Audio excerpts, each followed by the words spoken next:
first principle is actually about thinking. Yeah.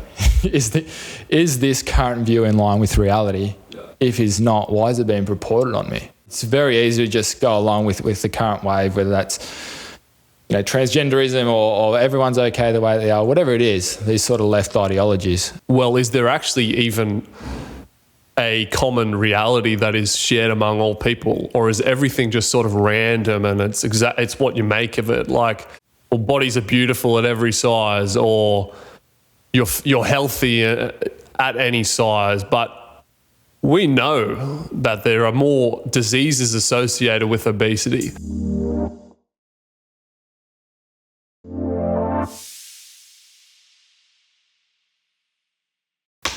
So today's episode, first principles.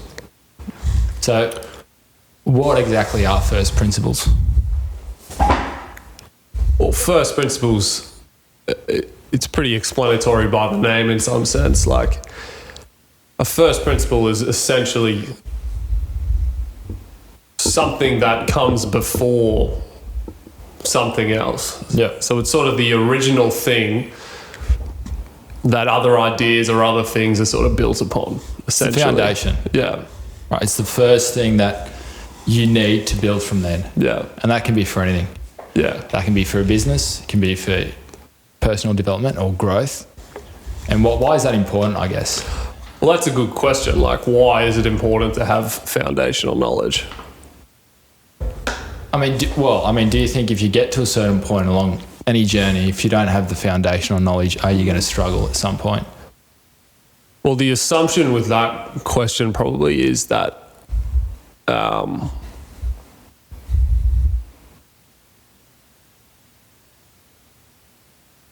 the struggle sort of comes from, I suppose, not being in touch with reality in some sense. And when we're talking about foundations, we're probably talking about something that's, well, foundational in that it aligns with things that have repeated throughout history in some sense. That's probably the best way I can explain reality in some sense. Like, reality is something that is, I suppose, commonly experienced and has repeatedly occurred in some sense. It's almost like a common sense approach, first principle. It's like, this is the fundamental truth, and then you kind of build from there. Well, I mean, if you look at it in terms of something like an archetype is essentially a pattern of behavior that has occurred over a long period of time. So something like, say, take the mother and child archetype. That's something that everyone can identify when they see it, because it has been essentially foundational throughout all of history. Okay. Like, the mother and child is something that it's not some new idea, is what I'm trying to say. It's very ingrained and it's deep, and it's been there for all of history, essentially. It's kind of inherent. Yeah. Okay. And that's only one example. Like, another example would be like the wise old man. The reason that's an archetype is because, well, obviously, as you age, you bring on more information and you know more about things. Therefore, you have more wisdom than, say, someone that's 20 or something like that. I suppose the point I'm bringing there is, we're talking about reality and what's actually, what's tangible. well, yeah, why is that even important in a sense? Like, do you think it's important to live in line with reality? I think it's important to be sensible, right? To have common sense about what you're doing. But I mean, if you're trying to achieve something, don't you have to have a sense of delusion? Well, what do you mean by delusion? Well, it's curious because Elon Musk's whole notion is this first principles thing. Yeah. He's built essentially his businesses of foundational things, right? How can you make cars? What's the process of that? Then he's went and revolutionised that. But people would look at him as someone who's actually quite delusional. But I guess this first principles notion states he's actually in line with reality, and he's built his businesses based off kind of a common sense approach. Well, there's a few things there. You say people look at him as delusional. Why do you think they look at him like that? Well, because he's got these big grand ideas. Right. But is that a function of, because obviously he's got the backing and the history to prove that, well, he's not delusional because he's had this sort of tangible success. Are you trying to use this as an example of people that may not be there right now, and I suppose trying to indicate a pathway forward for those people to achieve success? Is that sort of the way you're looking at it, or is it? I'm saying maybe society's not in line with the fundamental foundations of certain things. Whereas Elon Musk probably is foundationally on the right path, but everyone looks at that as they're not. So is there a disconnect between society's idea of fundamental truth and someone like Elon Musk? And I'm just using him as an example. No, that's a good point, because when I was researching for this, essentially there's research indicating that the whole pursuit of science and the whole pursuit of things like technological advancement and the advancement of business, etc., is actually this process of bringing things actually in line with a more fundamental truth. Like as you gain more knowledge in science, you understand more about physical reality, say.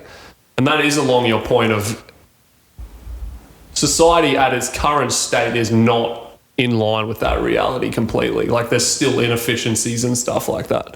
So that is a good point. Yeah, that's essentially where I was heading. Yeah. So to bring it back a little bit, first principles, your everyday person, say that they have a specific goal. They want to lose more weight. How's that going to apply to them? You know, what's the context there?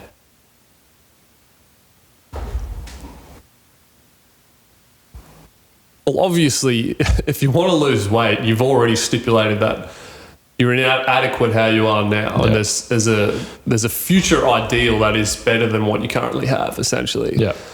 I mean, just in itself there, it's stating that there is something that's sort of out of touch right now. So I suppose the first principle there, it would be something like people that are more physically fit perhaps have a better life. Yeah. In some sense. I mean, we could elaborate on that further, but that probably would be along the lines of a first principle for that. And what sort of myths would there be, like in terms of losing weight? Like maybe some people think, some people are just naturally fit and there's nothing you can do about it. But I guess the foundation of weight loss is just simple thermodynamics. Yeah. You get calories in and out, and that's really it. That there's no inherent, maybe there are some genetic conditions for the 0.1%, but for the most part, no one's inherently fit. No one's born out the womb with certain advantages or disadvantages in that regard. Yeah, I mean, it's a good point. And I mean, there will be arguments from some people, and this is where we start talking about things like, well, is there actually even a common reality that is shared among all people, or is everything just sort of random and it's what you make of it? Like people on the weight argument there are some people that argue that bodies are beautiful at every size, or you're healthy at any size, but we know that there are more diseases associated with obesity. We know that men on average prefer a certain type of body, just purely physical attraction of a woman. And I'm sure, I don't know the exact research for women, but I would assume there is a certain ideal body shape that is more attractive to women, say. So already there are some things that hint at, well, things aren't just random. Yeah. There are certain things that are commonly shared among all people. And I suppose that is bolstering that point of it's okay to feel inadequate right now. And it's actually something that you can be hopeful that you can move and progress towards the future for something that's better than you currently have now. Whereas I think that argument that things are just random is actually a very demotivating argument. That's right. Like, because it's like, if you tell an overweight person, you're just perfect the way you are, and I'm making assumptions here, but if they're extremely overweight, they're not living that great of a life. Like, they have issue being mobile, they have issues with their health, like they're probably taking heaps of medication, etc. Like, that is not a helpful thing to tell someone in that position. Well, it's not true either. And when I was talking about a disconnect of society and reality, you can't just tell people you're okay the way that you are. You know, I mean, objectively you're not. You're a burden to the health system, you're a burden to the people around you, right? And it's not about whether you're a good person, right? You could be 300 pounds and be, you know, a kinder person than anyone. Yeah. But the idea that it's okay for you to continue on like that is objectively wrong. And that's where you got to fall back to these first principles. It's not about saying, you know, luck of the draw, I'm like this, there's nothing I can do about it. Because as you said, if you give yourself that perspective, you're not going to do anything about it. It's just giving yourself a way out, right? Yeah. But if you come to the conclusion that it's pure thermodynamics, for example, calories in and out, if that's your basis, then it's going to be a much more positive experience, right? Yeah. Because your first point of contact is going to be, okay, I gotta, don't even worry about exercise. I just got to limit what I'm eating to begin with. But don't you think that's one of the, I suppose, more negative things about modern society is they offer people an excuse in some sense. And it's like you have to be almost mentally tough enough to say, well, I'm going to put that aside. I'm actually going to listen to myself in this situation. Like, what do I need? I'm not going to listen to people that are sort of pushing their perspective or their ideology. I'm going to actually think about what I truly want to achieve in some sense. Definitely. Yeah, and that's when I said it's a common sense approach. Yeah. I think in today's world, it pays to think, and I think few people really do, right? It's very easy to just go along with the current wave, whether that's, you know, transgenderism or everyone's okay the way they are, whatever it is, these sort of left ideologies. And I'm by no means on the right side of things. I'm just saying it's easy to go along with things. Yeah. But you got to actually, first principle is actually about thinking. Yeah. Is this current view in line with reality? Yeah. If it's not, why is it being reported on me? Well, I'll sort of expand on that a little bit. And obviously, when you're talking about the left and the right, there's issues on both sides. That's right, and it's more that we've probably been overinflated on the left currently. So we have more examples of that. But I'm sure, and there's periods in the past where the right was the issue. That's right. So it's not about left and right here. But in terms of like the process of coming to understanding first principles, there's sort of this theory that essentially you can be told things, right? I can tell you that fire is hot, and I can tell you this, and I can say, yeah, that thing over in the corner will burn you if you touch it. If you only take that information that I've told you, you have an assumption. And that assumption isn't actually true knowledge. And Aristotle, essentially a philosopher, brought this up. He said that true knowledge is actually only acquired through experience. So it's not that it's a negative to have people tell you different things, but he's essentially stipulating that you need to actually have first-hand experience to actually truly understand something. So it's like, it's not until you go over and put your own hand on the fire and you get burned, and perhaps you do that multiple times, that you actually come to true understanding of something. And he says that knowledge is essentially much more powerful than this sort of assumptions approach that many people are sort of walking around with. Like, I'll give an example. Like in school, essentially all you're doing is taking on the assumptions that people are giving you, right? They're talking about modern history or ancient history, or they're talking about maths or English, and they're talking about different stories, etc. The problem with that method is you're sort of walking around in this, I don't want to call it a delusional haze, but it's not foundational is what I'm trying to say. It's not knowledge that's learnt from first hand experience. So you're saying knowledge isn't foundational until you experience it, in a sense. Yeah. Like wisdom is gained through experience, not through stories. And I guess another cohort of that is, you see online on social media, everybody's given advice on how to be successful and all these things, but does that actually stick with the majority of people that are listening to it? Yeah. Probably not. And it doesn't stick because they probably haven't experienced those sort of things themselves. You can tell when someone is conveying information that doesn't actually truly understand it.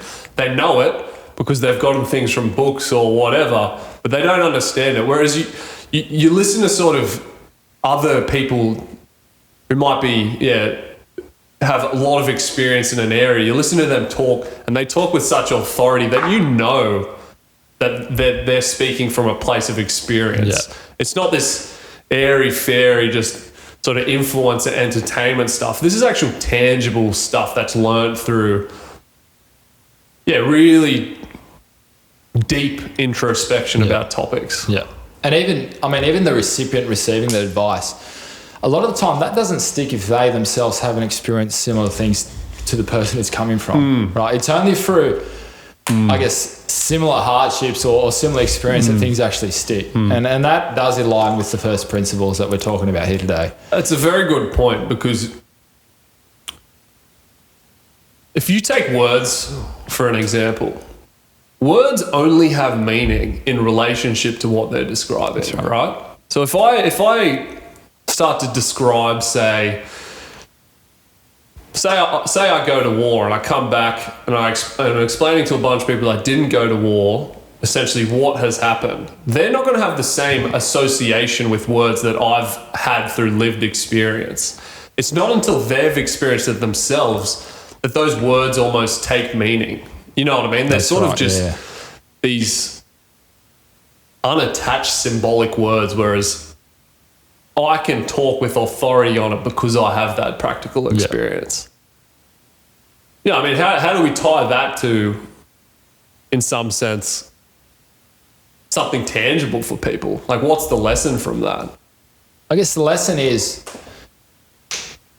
to truly know how hard something is, you have to have done it. And then, in the case of someone who's gone to war, everyone will probably sit there and say, oh, that's a horrific experience and it must have been so hard. But none of those can truly resonate with going to war unless you've gone to war.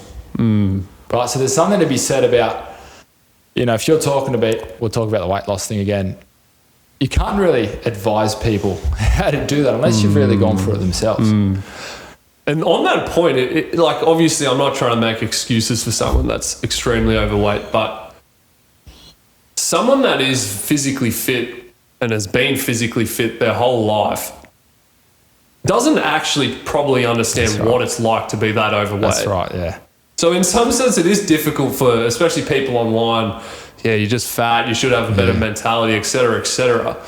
There are probably things you're missing when you're that fit person that's been always fit. And maybe you should actually reflect on, how can I get my message across better towards these people? Because they're not going to understand it in the same way you understand it. Maybe you're internally motivated every morning to wake up and go run. These people probably don't have that motivation. So it's like, how can you motivate those people? Exactly right. And even if you're saying the correct things to them, the truth is you've never been 300 pounds. Yeah. You don't know what it's like to try and lose that amount of weight. Yeah. So even if what you're saying is scientifically correct, it's probably not getting through to this person at all. And that's kind of the ideas of that first-hand experience. Yeah. Yeah, I mean, I just want to finish my point on the discussion of truly knowing things. And this is sort of, it is up for debate, but I believe this to be the case, is that, and it tracks on what you're saying about common sense, in that because something that's truly fundamental can't actually be demonstrated because it's so deep and foundational that I can't even really describe it to you. It is just what it is. So when I put my hand on the fire and I get burnt, the only way I'm actually understanding that is because I'm intuiting it. And this is the explanation from Aristotle, that he essentially says that, like you said before, it is the common sense and it is just the ingrained understanding that there are things that are integral. Like if you boil down physical matter to its smallest building block, there is something that underpins it. Like there is atoms, there is different molecules. And this is really the argument against just randomness, the postmodern argument that just things have no association. Like they do have practical. Yeah. And for the nature of this discussion, and probably the nature of our podcast, is that there is meaning. There is meaning. Yeah. That's a fantastic point. Yeah. I mean, what do you think that ideology spans from? It's almost like, I mean, you think about the theory of evolution, everything's kind of random. People inherit that to their life and think everything's random, you know, the wealth bracket I end up, the physical shape I end up, the mental shape I end up, it's kind of just random. And I don't think that sort of worldview serves you in any way, shape or form. So what's the question there? I mean, do you think that sort of ideology is inherited from kind of that randomness, origination of the world, like everything's random and this is just luck and I'm here because, you know, 1 in a billion chance kind of thing? Well, I mean... Because, I mean, my point of view is there is meaning to everything. Yeah. Yeah. And your experience here is by and large going to be affected to the way you see the world. I mean, I completely understand what you're saying. And a lot of, I think, what has come out of recent times has to do with immense prosperity to some extent. Yep. When a massive group of people is given sort of the ability to live above their means to some extent, that freedom can actually easily pervert to some extent. And it can actually become something that, I don't know if I'd say it eats itself alive, but it sort of is that thing of people inherently want challenge and they inherently want to feel like they're progressing towards something. And when you're put in an environment where you don't actually truly need to work hard because your community is so prosperous, like the government will give you money or whatever, there's an argument that people will actually create problems out of nothing just to feel that sort of sense of progression towards something. So it's like these things that have sort of strand off that people talk about, how the hell can something so delusional take form? Well, it could be due to this over-prosperous society that has allowed people's almost boredom to push them in these sort of crazy directions to some extent. I don't know. Does that make sense to you? Or you're saying almost because things are so easy in the modern day world, we create problems that are not actually there at all. Yeah. You're given the freedom, I suppose, to go down these paths that in times of struggle or Great Depression or whatever, the societies wouldn't allow that. You know what I mean? They just don't have the means to... They can't allow people the freedom to do that because they're just struggling. You know what I mean? Well, there's something to be said about just being given things. And, I mean, in today's world, if you live in a first world country, there's very limited forced struggle. Yeah.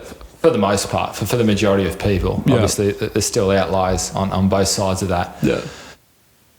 But yeah, it's hard to, unless you put yourself through voluntary hardship, how can you build those things? That's probably a good point. Yeah. Like, and it gets back to our integral messages, like, one of the purposes of life is progression. And progression does look like struggle in the present for something better in the future. And we know biologically that your reward systems reward you for progression. Yeah. So even there is a fundamental biological reality that you can't actually dispute. If you're progressing towards a goal, you're going to be the most motivated because your dopamine system is going to be rewarding you the most. Whereas if you're just stagnating, you're actually feeling pain because you're not moving towards a goal. And this is where you get into sort of religious arguments, etc., about meaning and fundamental reality. But it's probably another topic for another time. But understanding that you actually don't want to be hyper prosperous just for the sake of it. That's right. You want to have something in the distance that you're working towards. If you feel like you're stagnating, you need to really self-assess and go, where are the areas that I think I'm lacking? And then start to move towards that. That's right. And I suppose that's where things like goal setting, mind mapping, where you're currently at, what would a better life look like, all these things we've sort of talked about before. What you're also alluding to there, it's the process that's more important than just being, transferred to the end goal. Yeah. Right, because if you're just sitting there with everything and doing nothing, what does that really mean? Well, think about this. If someone tomorrow transferred you $100 million, you'd probably have a great time for a few weeks, a few months, or That's even right. a year or so. But eventually, I think you would be miserable. Well, work is inevitable in some sense, right? You have to do something. And it's not necessarily the reward at the end that's going to make you feel anyway. Yeah. It's the in-between where you build relationships and you go through Yeah. similar hardships with people. Yeah. That's what's going to matter when it's all said and done. Well, the ironic thing, obviously they say, the journey, it's about the journey, but it is actually about the journey. The dopamine system rewards the progression more than it rewards the end goal. It's science, and we've talked about this before. It's certain parts of the brains only develop through the journey. Yeah. We talk about that. Yeah. We've talked about it on, what was it, episode 6 or something? Yeah. That involuntary hardship. You objectively develop certain areas of the brain and you do things you don't want to do. Yeah. You can sit here and try and dispute it, but it's objective facts, right? It is. It And, is. I mean, when we talk about, I just want to get this point, when we talk about first principles and fundamental truth, what do you think what sort of role do you reckon depression has to do with that stuff? Because when you look at someone that lives in a first world country and they don't want to leave the house because they're depressed, and someone in a third world country is struggling to survive, but they're waking up every day happy. Yeah. There's a disconnect there. Well, why is this person depressed? Why is that person not? Is it almost a luxury in the country we live in that you get to say, yeah, I'm depressed? Yeah, I mean, is it something like 50% of Americans are currently on antidepressants or something like that? There's some anxiety, there's something. Some statistic Really like high. that. So it's not delusional to say that we probably are going through some epidemic right now of mental health. So there is something tangibly there. Now, in regard to what the cause of that is, it's a very sort of complex question. But in the nature of today's conversation, there is an argument that because of the prosperity and because of the stagnation, you're not getting the same reward as someone that's struggling in a third world country. Because what's more rewarding? This is going to sound like, what would be more rewarding than, I suppose, every day you have to wake up and you have to go out and provide for your family, because if you don't, the consequences are dire. Well, you're going to die.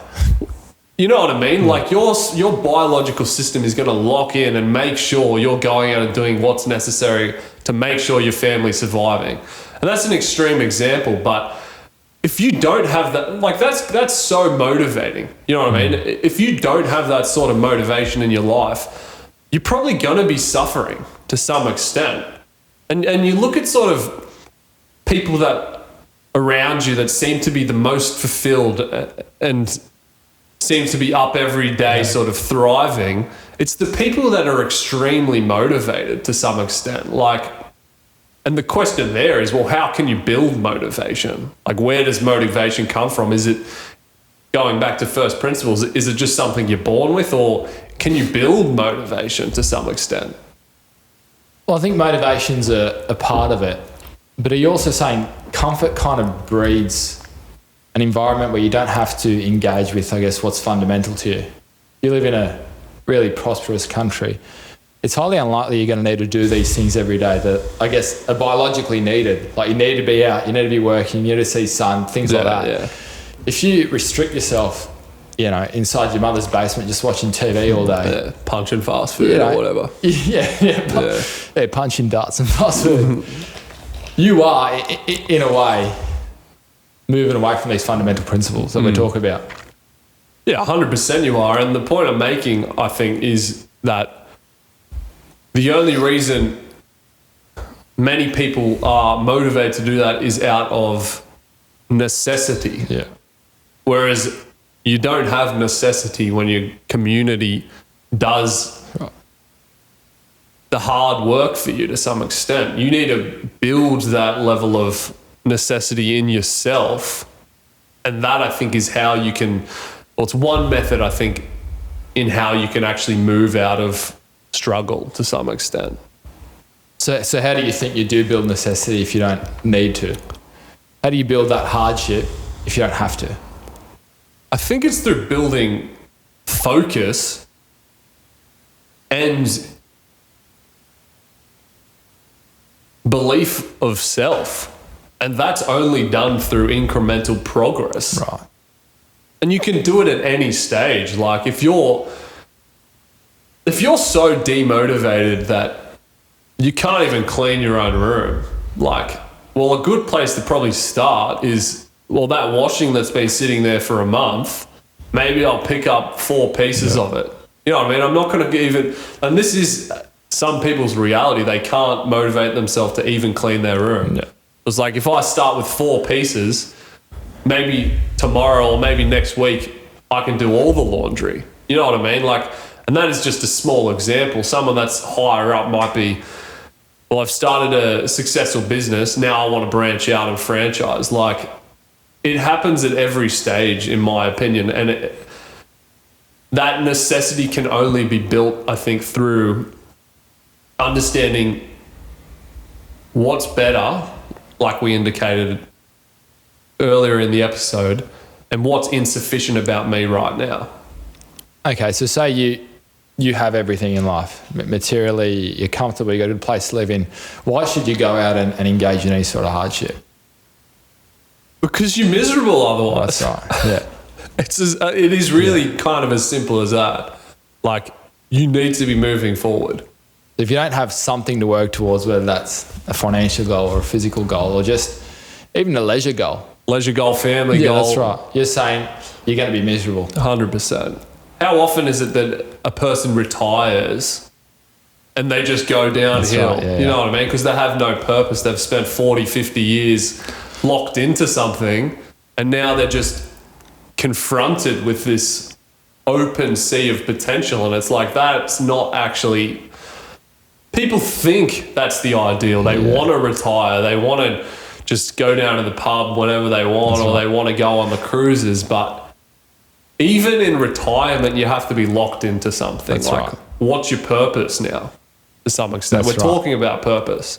Well, it's curious because we'll spend the majority of our life saying, well, we just want to travel forever and go overseas and get drunk and all that stuff. But none of that is never nearly as good as you think it is. When you actually live it, when you do go overseas and you travel for 6 months, it's enjoyable, but is it ever as enjoyable as you imagine it to be? It never is. No. And it's almost this pervasive idea that I'm sacrificing the present today because I think this is going to be so much better in the future. And retirement's a good example of that. People have work as their purpose for 50 years. And even if it's not truly a good purpose, it's something they're striving towards. And when you take that away from them at 60 years of age, they almost feel naked. You know what I mean? It's like, what do I do now? I mean, it's a great point. And this desire for that sort of freedom comes out of the struggle in the present. That's right. Those things are so good when you're struggling in the present, working hard towards something, because there's that contrast. You know what I mean? And that's actually a motivating thing. You should be working hard and then giving yourself the reward. It's not that you just want reward, only reward. That's only pleasurable because you have the contrast. That's right. To some extent. Yeah, I agree with that. And I think that's probably a good point to conclude the episode on. Only reward, there's no purpose in that. Right? If all you chase is, so to speak, pleasure, how do you truly value the nature of pleasure if you've never had hardship to get the pleasure to begin with? Good place to end.